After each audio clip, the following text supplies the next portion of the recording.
तो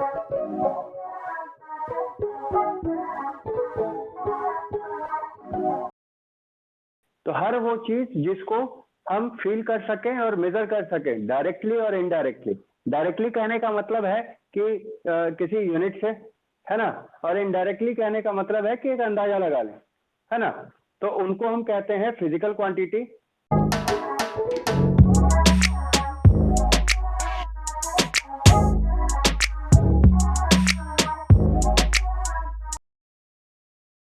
अब दो एग्जाम्पल लिया मैंने, एक फोर्स और एक टेम्परेचर।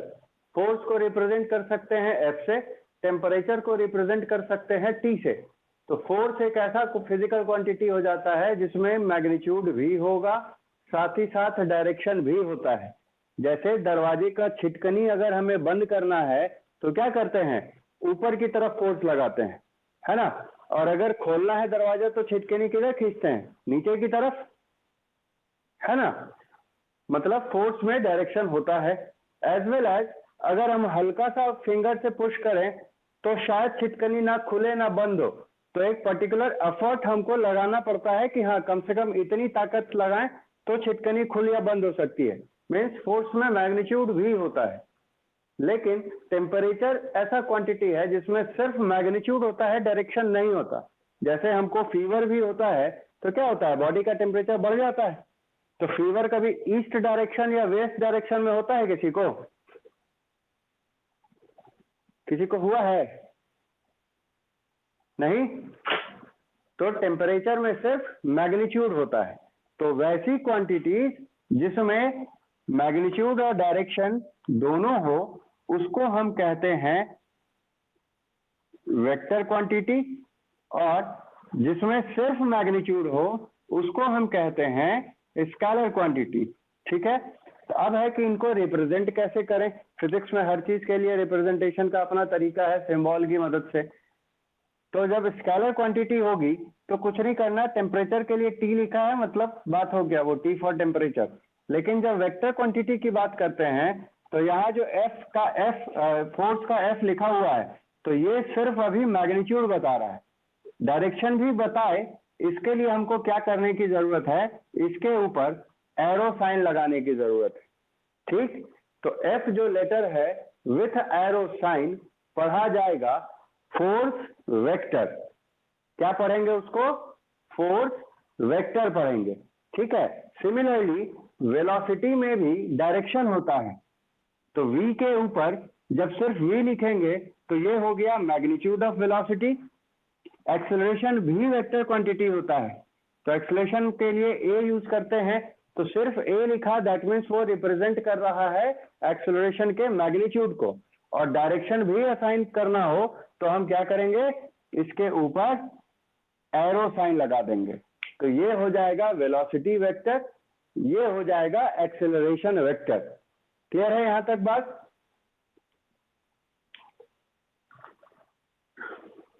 चलो अब हम बात करते हैं, एक पर्टिकुलर वेक्टर होता है पोजीशन वेक्टर। इसकी जरूरत हमको सबसे ज्यादा है।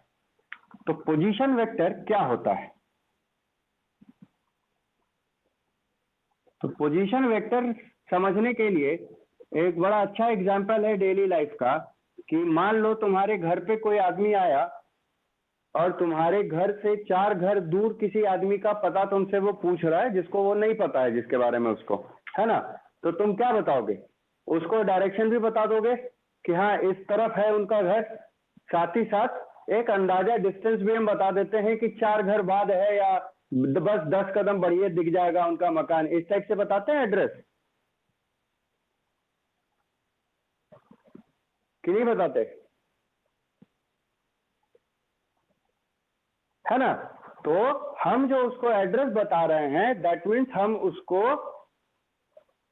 उस आदमी का पोजीशन वेक्टर बता रहे हैं, मतलब पोजीशन बता रहे हैं। पोजीशन वेक्टर का मतलब हो जाता है ऐसा वेक्टर जो मैग्नीट्यूड भी बताए, साथ ही साथ डायरेक्शन भी बताए।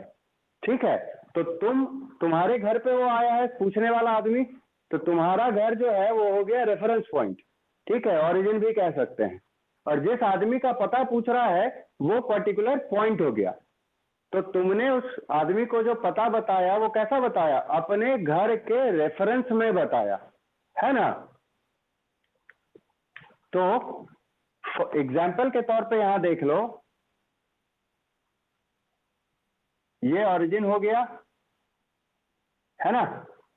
यहाँ पे मान लो वो तुम्हारा घर ओरिजिन पे हो गया और उस आदमी का घर हो गया ये यहाँ पे, कोई और दूसरा आदमी है उसका घर हो गया यहाँ पे, है ना? तो तुम जब पता बताओगे किसी को तो क्या बताओगे कि भाई मेरे घर से इस तरफ जाइए और एक पर्टिकुलर डिस्टेंस चलिएगा तो ए पे पहुंच जाइएगा, या मेरे घर से इस तरफ जाइए डायरेक्शन में और इतना दूर चलिए तब उस जगह पहुंच जाइएगा, यही ना बताएंगे? क्लियर है ये बात? तो ये जो लाइन हमने मिलाई रेफरेंस पॉइंट के साथ उस एड्रेस को, रेफरेंस पॉइंट से उस एड्रेस को, यही लाइन जो है वो पोजीशन वेक्टर होगा किसका? इसका। किसके रिस्पेक्ट में? इसके रिस्पेक्ट में। या ये लाइन इसका पोजीशन वेक्टर बताएगा किसके रिस्पेक्ट में? ओ के रिस्पेक्ट में। ठीक, तो अब है इसको लिखते कैसे हैं? तो इसको हम लिख देंगे ओ ए वेक्टर और इसको हम लिख देंगे ओ बी वेक्टर। ठीक, इस बात में कोई दिक्कत?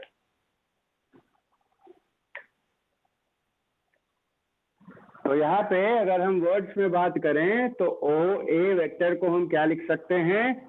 पोजीशन वेक्टर ऑफ ए किसके रिस्पेक्ट में? ओरिजिन के रिस्पेक्ट में। ठीक, या इसी को हम दूसरे लैंग्वेज में लिख सकते हैं कि position vector directed from O to A. ठीक, इसमें कोई दिक्कत? सिमिलरली ओ बी वेक्टर को हम क्या लिख सकते हैं? Position vector of B with respect to O, या पोजीशन वेक्टर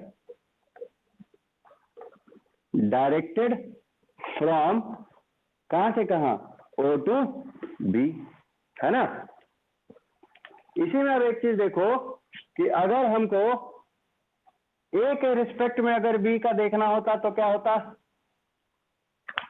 तो ए के रिस्पेक्ट में जो बी का पोजीशन वेक्टर हो जाएगा वो हो जाएगा A B vector, position vector directed from A to B कह लो, या कह लो position vector of B point किसके रिस्पेक्ट में? ए के रिस्पेक्ट में। ठीक है, इसमें कोई दिक्कत?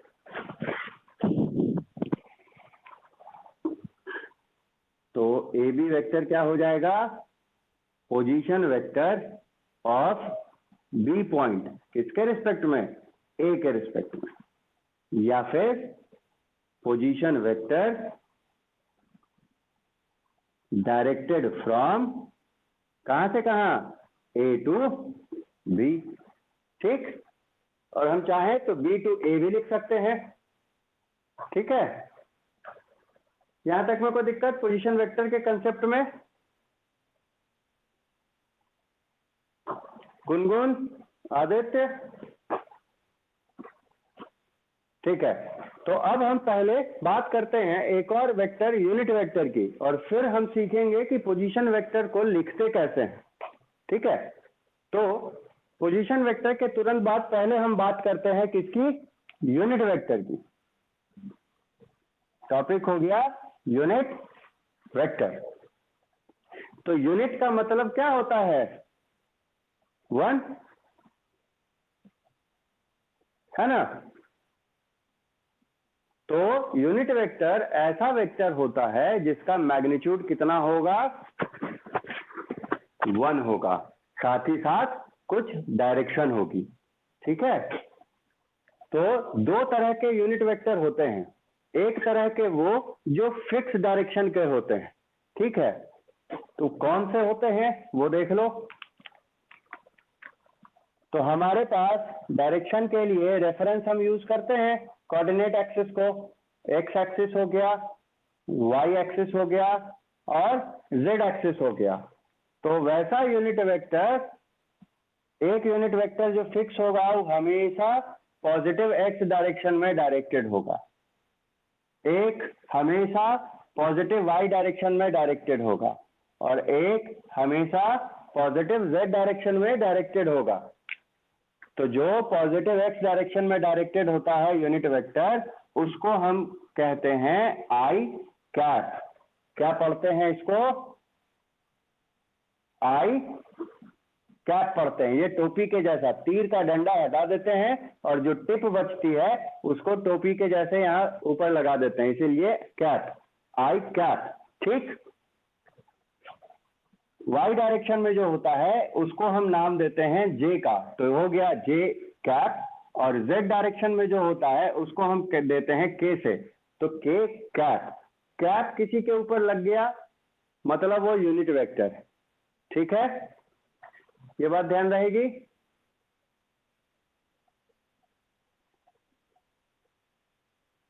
सौम्या क्लियर है ये?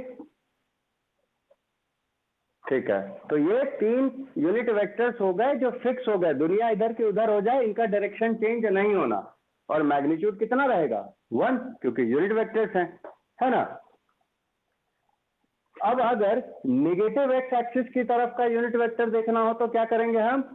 माइनस आई कैप यूज करेंगे। निगेटिव वाई डायरेक्शन के लिए हम क्या यूज करेंगे? माइनस जे कैप यूज करेंगे। और निगेटिव जेड डायरेक्शन के लिए क्या यूज करेंगे? माइनस के कैप यूज करेंगे। ठीक है, जैसा कि कोऑर्डिनेट में होता है, positive x axis, negative x axis वगैरह होता है ना। क्लियर है ये चीज?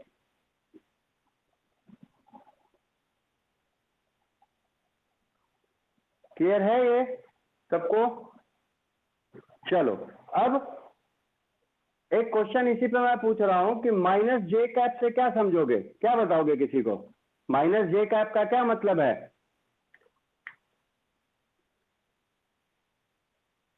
हाँ, unit vector negative Y direction में, क्योंकि जे हो गया वाई के लिए और माइनस जे हो गया माइनस वाई एक्सिस के लिए, माइनस वाई डायरेक्शन के लिए।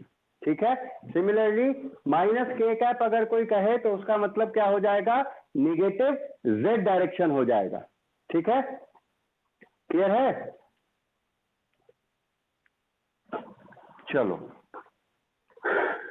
अब हम बात करते हैं वो यूनिट वेक्टर जो रैंडम किसी भी डायरेक्शन में हो, क्योंकि हमेशा डायरेक्शन सिर्फ एक्स या सिर्फ वाई या सिर्फ जेड ही तो नहीं होगा ना, कि होगा? नहीं होगा, हम किसी और भी रैंडम डायरेक्शन में मूव कर सकते हैं, तो वहां पे हमको रैंडम डायरेक्शन में यूनिट वेक्टर की जरूरत पड़ती है। तो हम यहां बात करते हैं यूनिट वेक्टर along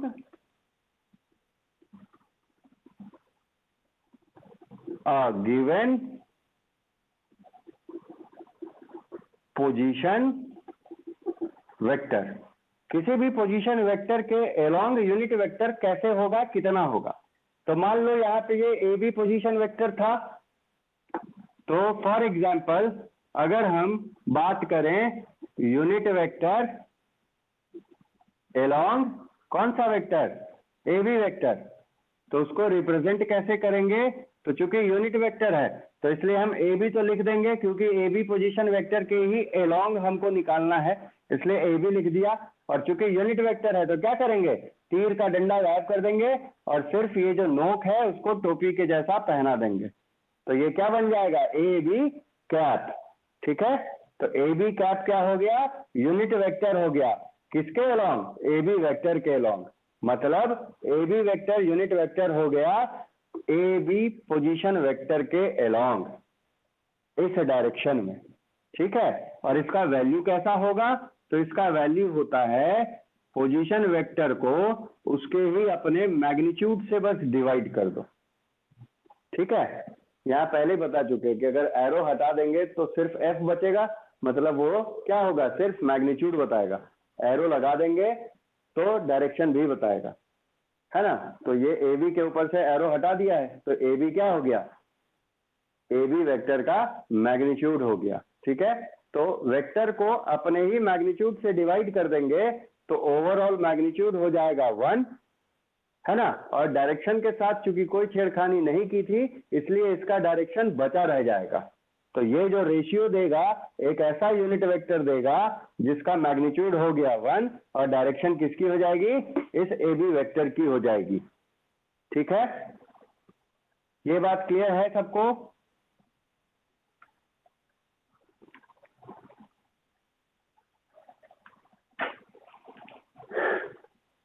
ये सबको क्लियर है?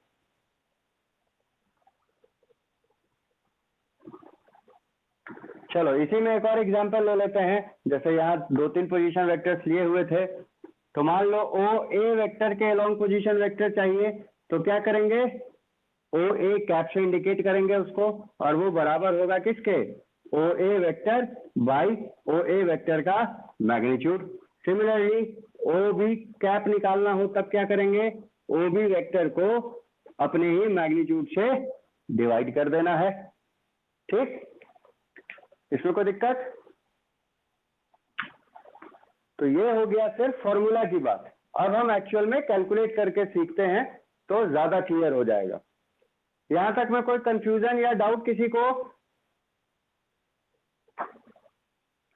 चलो तो अब हम बात करते हैं कि आखिर यूनिट वेक्टर जो पढ़े वो पढ़े क्यों। पोजीशन वेक्टर तो इसलिए पढ़े ताकि हम किसी रेफरेंस पॉइंट के रिस्पेक्ट में किसी भी दूसरे पॉइंट का पोजीशन पता कर सके, मीन्स डिस्टेंस पता कर सके एज वेल एज उसका डायरेक्शन पता कर सके। यूनिट वेक्टर क्यों पढ़े? तो यूनिट वेक्टर हम इसलिए पढ़ते हैं ताकि अगर हमको किसी गिवन मैग्नीट्यूड को एक पर्टिकुलर डायरेक्शन असाइन करने की जरूरत पड़े तो हम उसको क्या करेंगे, यूनिट वेक्टर से उस डायरेक्शन वाले मल्टीप्लाई कर देंगे। मतलब हमारे पास मान लो है कोई मैग्नीट्यूड 10, ठीक, और उसको हमको डायरेक्शन असाइन करना है पॉजिटिव वाई का, तो हम 10 को किससे मल्टीप्लाई कर देंगे, positive Y axis, positive Y direction में जो यूनिट वेक्टर है उससे मल्टीप्लाई कर देंगे। ठीक है, तो हो जाएगा हमको 10 इंटू जे कैप, ये एक पूरा वेक्टर बन जाएगा। मीन्स यूनिट वेक्टर्स का इस्तेमाल किस लिए होता है, किसी गिवन मैग्नीट्यूड को डायरेक्शन असाइन करने के लिए या स्केलर क्वांटिटी को डायरेक्शन असाइन करके वेक्टर क्वांटिटी में कन्वर्ट करने के लिए। ठीक है, क्लियर है ये बात?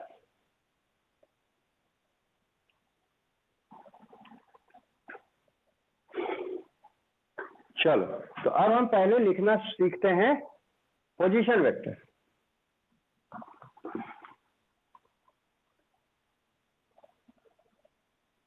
तो हाउ टू राइट, कौन? हाँ बोलो बाबू।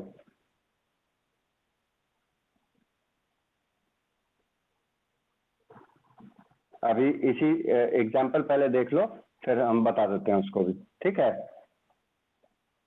ये सिर्फ कैलकुलेशन है इसलिए इसमें कोई दिक्कत नहीं आएगी।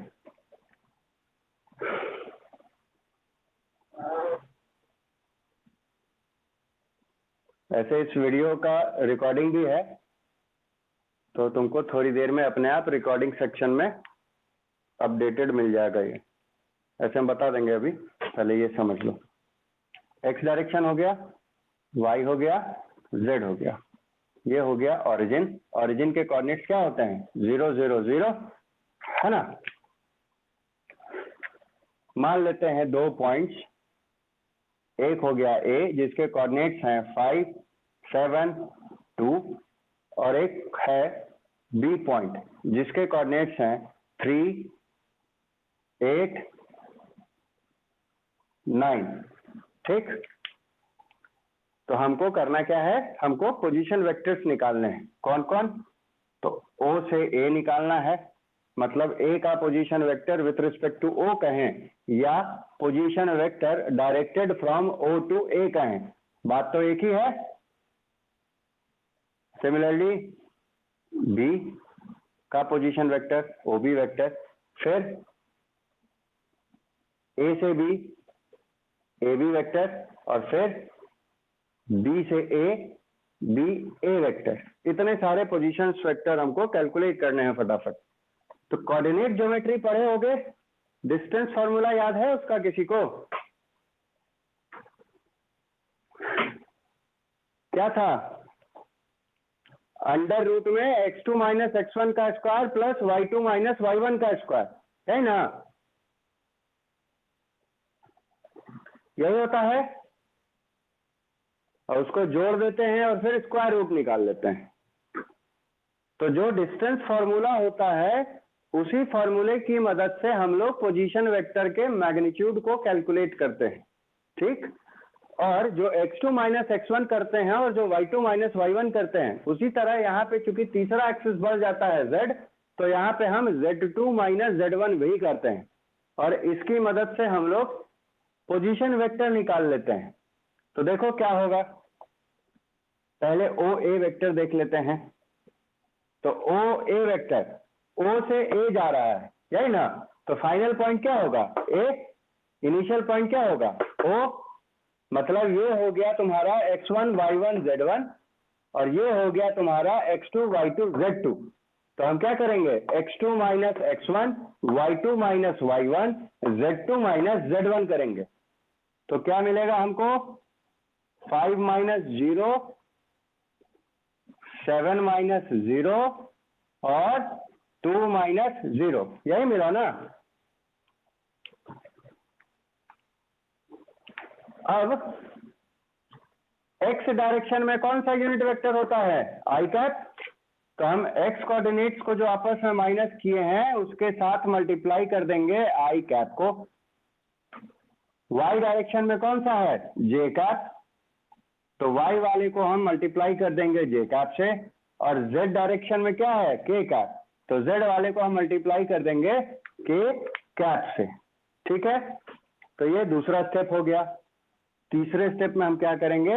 इनको जोड़ देते हैं। तो आंसर हमको क्या मिल जाएगा? सिंपली 5 आई कैप प्लस 7 जे कैप प्लस 2 के कैप, ये आंसर हो गया। तो ये जो एक्सप्रेशन है, this is termed as position vector OA, means position vector of A point with respect to origin, ठीक? इसमें कोई दिक्कत? सिमिलरली कोई अपने मन से एक मैं अभी बता दे रहा हूं, मान लो B से A बता रहा हूं, बाकी तुम लोग as a homework banana.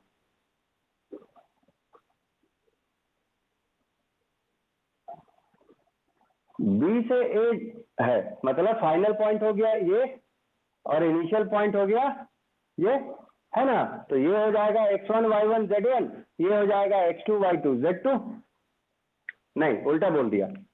Final point ये है, तो ये हो जाएगा x2 y2 z2 और ये इनिशियल था, तो हो जाएगा x1 y1 z1। तो यहाँ पे जब हम x2 माइनस x1 करेंगे, y2 माइनस y1 करेंगे, z2 माइनस z1 करेंगे, तो क्या मिलेगा? देखो तो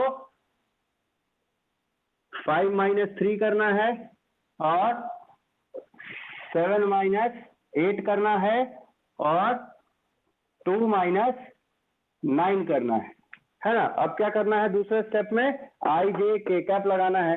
तो आई वाले एक्स वाले के साथ आई कैप, वाई वाले के साथ जे कैप, जेड वाले के साथ के कैप, है ना? और फिर लास्ट में क्या करना है? हमको ऐड कर देना है सबको। तो फाइनल आंसर हमको क्या मिल जाएगा? 5 माइनस 3 2 आई कैप, 7 माइनस 8 कितना मिलेगा? -1, है ना?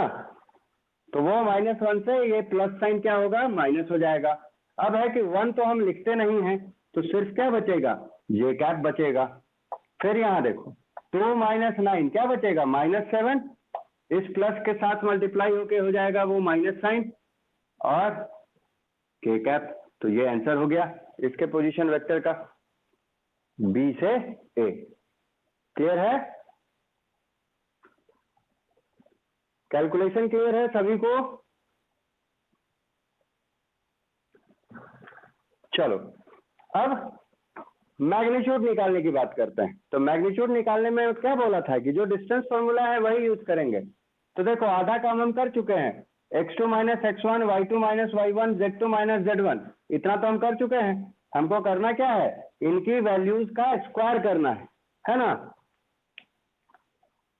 तो मैग्नीट्यूड ओ ए वेक्टर का क्या हो जाएगा, x2 माइनस x1 का स्क्वायर मतलब 5 का स्क्वायर, y2 माइनस y1 का स्क्वायर मतलब 7 का स्क्वायर, और z2 माइनस z1 का स्क्वायर मतलब 2 का स्क्वायर। और क्या करते हैं, जोड़ते हैं और फिर स्क्वायर रूट कर देते हैं, यही ना करते हैं डिस्टेंस फॉर्मूला में।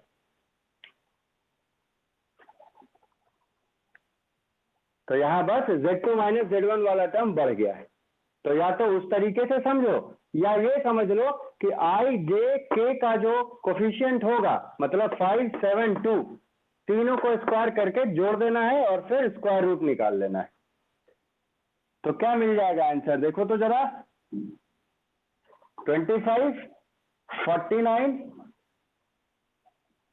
और ये 4, तो 5 4 9 9 18 1 4 2 6 और 1 7 अंडर रूट में 78। अब जो भी इसका स्क्वायर रूट निकले, है ना। सिमिलरली यहाँ पे अगर हम मैग्नीट्यूड निकालना चाहें तो क्या हो जाएगा, या तो हम x2 माइनस x1 के स्क्वायर वाले फॉर्मूला को फॉलो करें, या सिंपली i j और k के कोफिशिएंट्स का स्क्वायर करें, उनको जोड़ें और फिर स्क्वायर रूट निकाल लें। तो वही काम करते हैं। तो i का यहाँ पे हो गया 2, तो 2 का स्क्वायर कर दिया। j का क्या है कोफिशिएंट, -1 है, ऐसे भी तुमको 7 माइनस 8 माइनस 1 मिलता है ना।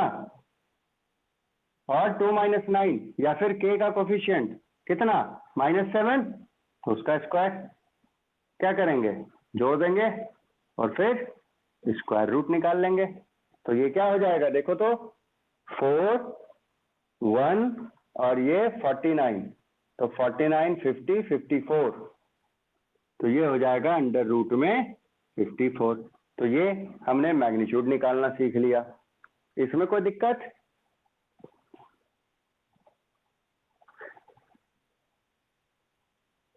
चलो अब असली बात ये, अगर हमको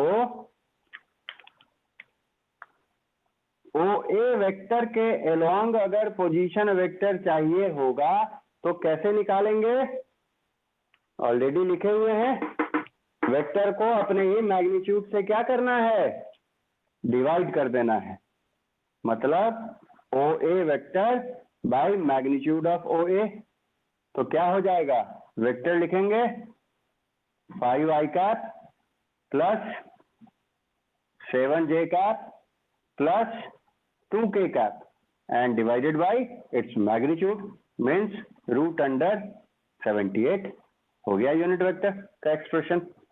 सिमिलरली अगर हमको बी ए कैप निकालना हो, मीन्स यूनिट वेक्टर निकालना हो बी ए वेक्टर के अलोंग, तो हम क्या करेंगे, बी ए वेक्टर को अपने ही मैग्नीट्यूड से डिवाइड कर देना है बस।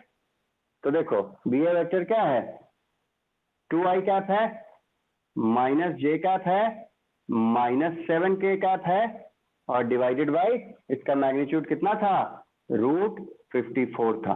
तो हो गया ये एक्सप्रेशन यूनिट वेक्टर का। क्लियर है ये चीज,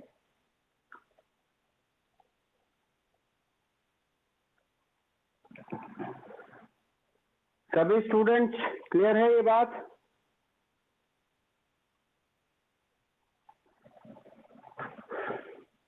तो तुम लोगों का होमवर्क हो जाएगा, क्या चीज, होमवर्क हो जाएगा जो बचा हुआ है, मतलब ओ बी वेक्टर निकालना, उसका मैग्नीट्यूड निकालना और फिर यूनिट वेक्टर निकालना। सिमिलरली ए बी वेक्टर निकालना, उसका मैग्नीट्यूड निकालना और फिर यूनिट वेक्टर निकालना। ठीक है, तो यहां तक में कोई दिक्कत है किसी को,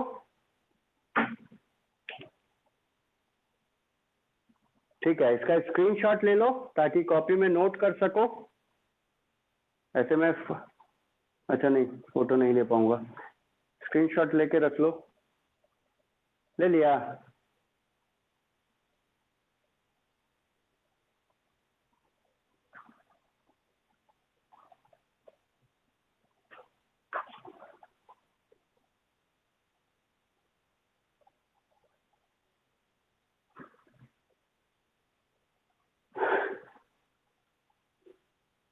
हो गया सबका?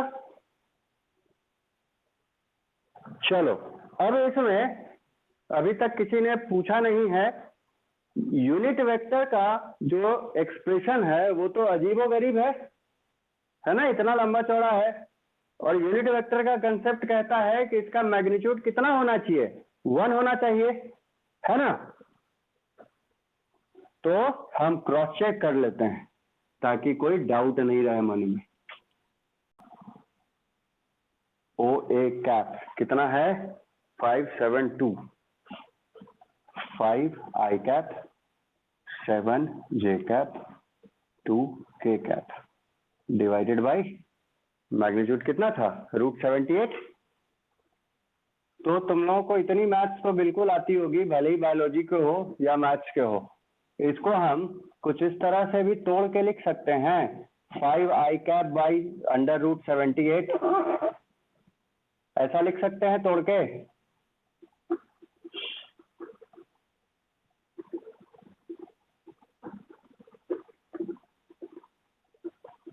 ऐसा लिख सकते हैं इसको तोड़ के।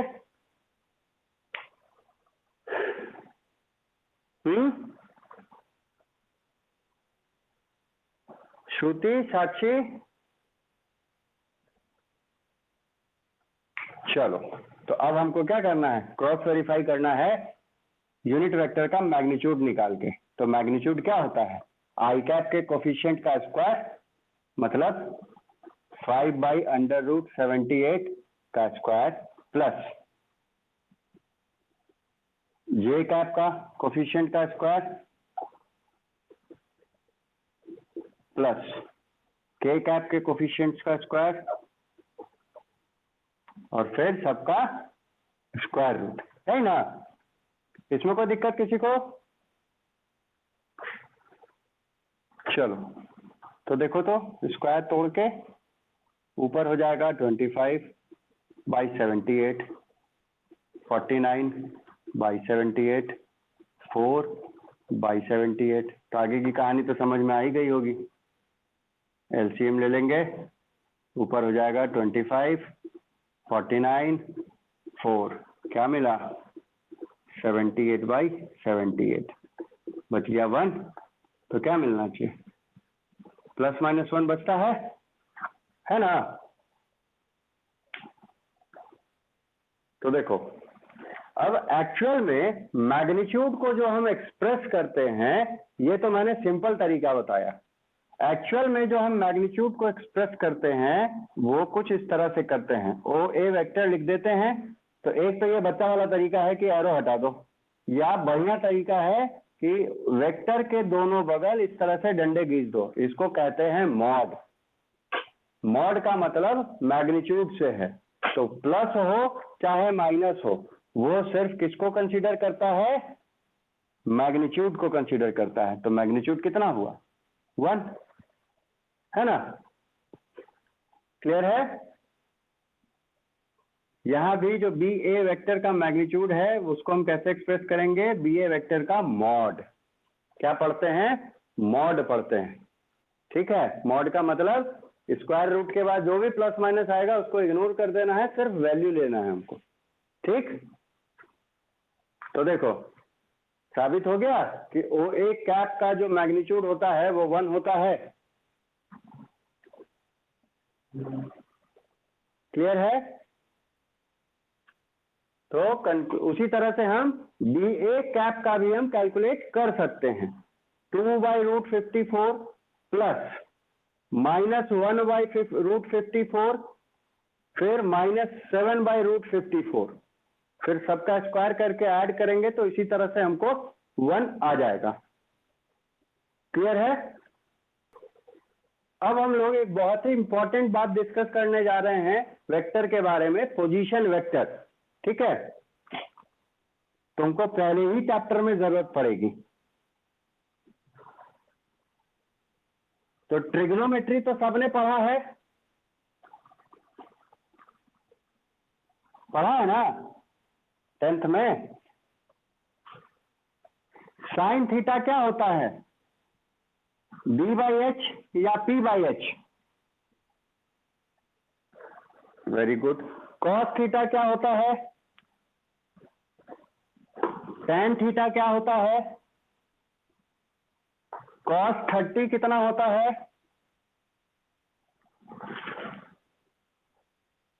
हाँ, साइन 60 कितना होता है, कॉस 90 कितना होता है, 0 होगा, है ना। तो चलो हमको यहाँ ट्रिग्नोमेट्री की ही जरूरत है। टॉपिक है कंपोनेंट ऑफ वेक्टर, आज का लास्ट टॉपिक है ये। इससे इतने में तुम्हारा वेक्टर पूरा कंप्लीट हो जाएगा जितना फर्स्ट चैप्टर में जरूरत है हमको, ठीक है।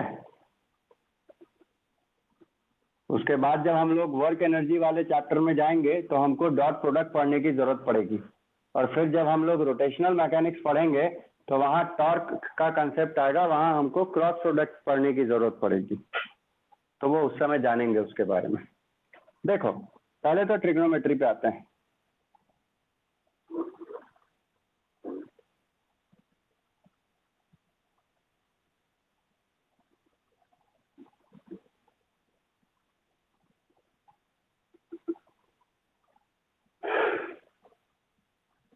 नाइन्टी के सामने वाले को हाइपोटेनियस लेते हैं, है ना, और जिस एंगल के लिए हम कंसीडर करते हैं उसी के सामने का साइड हो जाता है परपेंडिकुलर, और बचा हुआ तीसरा साइड हो जाता है बेस।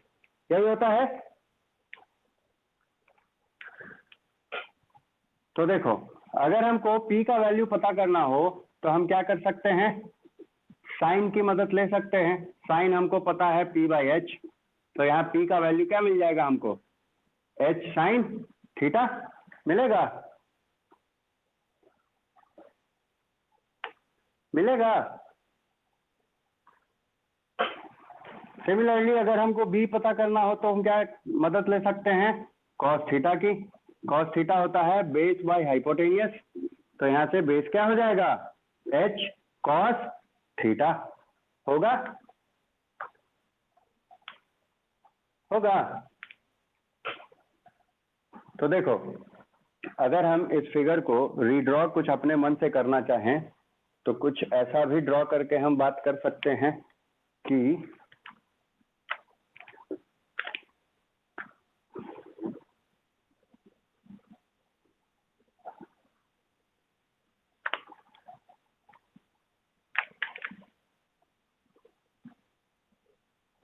H तो H ही रहने दो, ये ऐसा हो गया, है ना। जो ये वाला साइड था उसको यहाँ से ड्रॉ ना करके हम लोग यहाँ से, मतलब इसको यहाँ खिसका देते हैं, है ना। तो ये फिगर कुछ ऐसा बनेगा, वो खिसक के यहाँ आ गया, है ना। इसकी वैल्यू कितनी, H साइन थीटा, ये कितना H, और ये साइड को तो यहीं रहने दो। तो ये क्या ड्रॉ हो जाएगा, ये तो ऐसे ही रहेगा, ये कितना H कॉस थीटा, और ये एंगल थीटा डिग्री, है ना। ऐसा कुछ सीन बन सकता है, ये कर सकते हैं ऐसा कुछ। तो देखो यहीं से समझ लो पोजीशन वेक्टर्स, पोजीशन वेक्टर कह लो या सिंपल वेक्टर कह लो, उसके कंपोनेंट। हाइपोटेनियस रिप्रेजेंट करता है किसी भी गिवन वेक्टर को, मान लेते हैं ए वेक्टर, है ना। तो थीटा के सामने वाला जो साइड है ना, जिसको हमने रीड्रॉ किया यहीं से, जहां से वेक्टर शुरू हो रहा है, ये थीटा के सामने वाला जो होगा वो रिप्रेजेंट करेगा ए साइन थीटा को। एच की वैल्यू हमने क्या रख दी, ए वेक्टर का जो मैग्नीट्यूड होगा उसके बराबर, ठीक है। तो ये क्या हो जाएगा, एच साइन थीटा की जगह ए साइन थीटा। सिमिलरली ये क्या हो जाएगा नीचे वाला, ए कॉस थीटा, क्लियर। तो इस वेक्टर के ये जो है ए कॉस थीटा और ए साइन थीटा, इनको हम कंपोनेंट कहते हैं, इनको रेक्टेंगुलर कंपोनेंट भी कहा जाता है। और अगर हम कोऑर्डिनेट सिस्टम की बात करें तो इधर पॉजिटिव एक्स एक्सिस, इधर नेगेटिव एक्स एक्सिस, इधर पॉजिटिव वाई एक्सिस, इधर नेगेटिव वाई एक्सिस, है ना। तो ये जो होता है वो किधर है, एक्स एक्सिस के अलॉन्ग है, तो इसको हम ए एक्स भी लिखते हैं। और चूंकि एक्स एक्सिस जो है वो हॉरिजॉन्टल होती है अर्थ सरफेस से, तो इसको हम हॉरिजॉन्टल कंपोनेंट भी कहते हैं वेक्टर ए का, ऑफ वेक्टर ए। इस बात में कोई दिक्कत किसी को,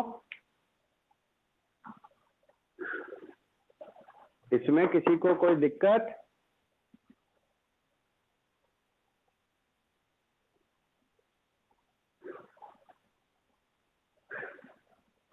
साक्षी, सौम्या,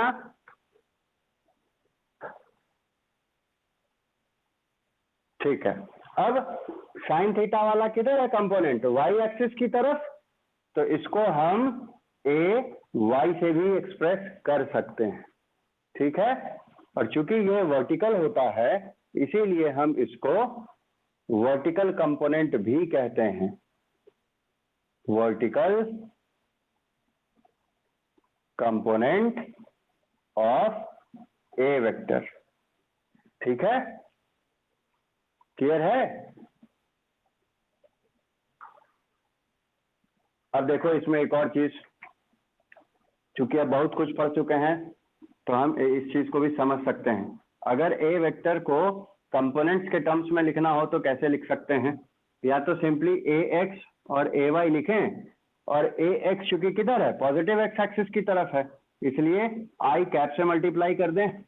ए वाई किधर है, पॉजिटिव वाई एक्सिस की तरफ है, इसलिए जे कैप से मल्टीप्लाई कर दें और जोड़ दें, जैसा पोजीशन वेक्टर लिखा था, है ना। उसी तरह से कंपोनेंट्स के टर्म्स में भी इस तरह से लिख सकते हैं, जिधर का कंपोनेंट होगा उधर के यूनिट वेक्टर से मल्टीप्लाई कर देना है।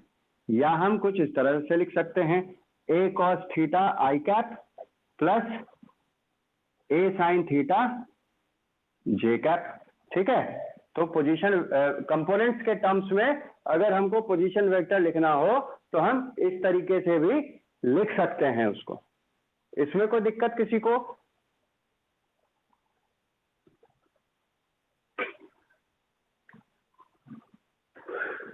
चलो यहीं से, चूंकि ए वेक्टर का मैग्नीट्यूड कितना था, ए था ना, तो इन कंपोनेंट्स के टर्म्स में जो हमने एक्सप्रेस किया, इससे अगर हम मैग्नीट्यूड निकालना चाहें तो भी ए ही मिल जाना चाहिए, मतलब मॉड ऑफ ए कितना होना चाहिए, तो आई कैप का जो कोफिशिएंट है उसका स्क्वायर, फिर जे कैप का जो कोफिशिएंट है उसका स्क्वायर करेंगे।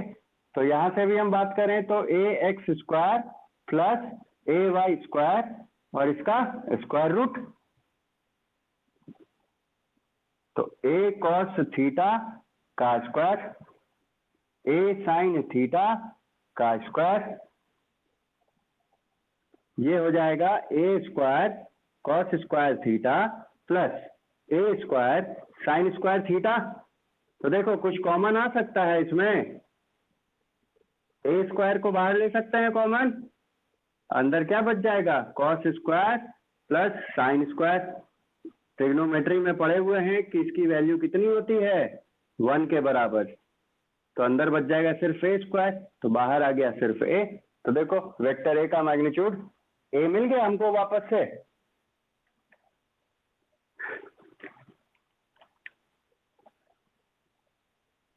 क्लियर है ये चीज?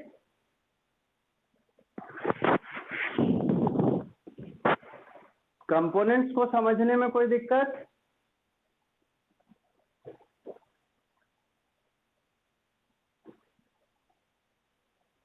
ठीक है। अब इसमें एक ट्रिक बस याद रखना, उससे कभी कंफ्यूजन नहीं होगा कि जिस एंगल के लिए बात करेंगे उसी के सामने वाला, मतलब ये वाला कंपोनेंट साइन थीटा कंपोनेंट होगा और दूसरा वाला बाय डिफॉल्ट कॉस हो जाएगा, ठीक है। क्लियर है? थीटा के सामने वाला साइन वाला कंपोनेंट होगा, ठीक है। बस इतना ही याद रखना है इसमें। इसके बेसिस पे एग्जांपल देख लो फटाक से एक दो, तो ये टॉपिक क्लियर हो जाएगा पूरी तरह से वेक्टर का।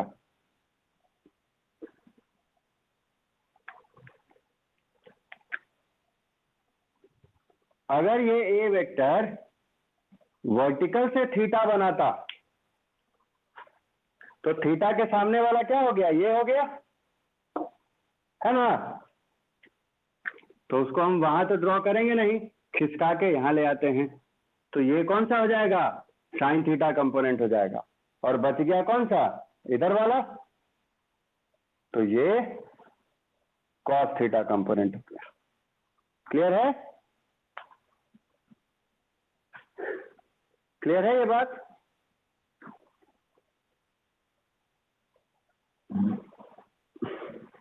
चलो एक और एग्जांपल देखते हैं।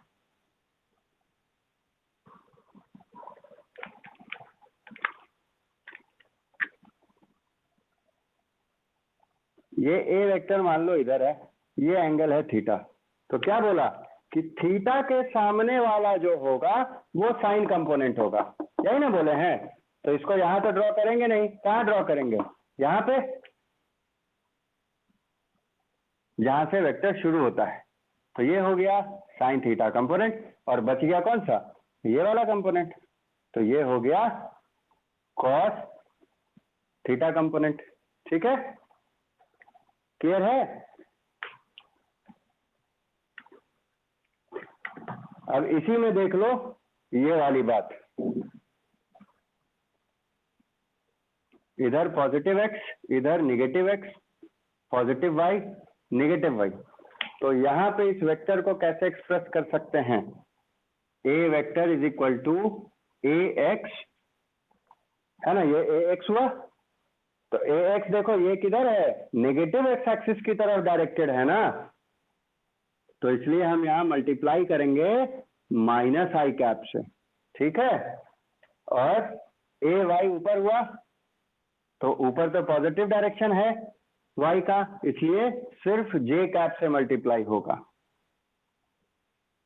तो हम इसको लिख सकते हैं माइनस में ए x I cap plus A Y J cap. और एलोबरेट करें तो माइनस में ए कॉस थीटा आई कैप प्लस ए साइन थीटा जे कैप, आंसर। ठीक है, तो कोऑर्डिनेट के हिसाब से डायरेक्शन चेंज होगा, तो हम यहाँ यूनिट वेक्टर के साथ प्लस माइनस उसी हिसाब से यूज करेंगे। क्लियर है। तो कंपोनेंट्स में कोई दिक्कत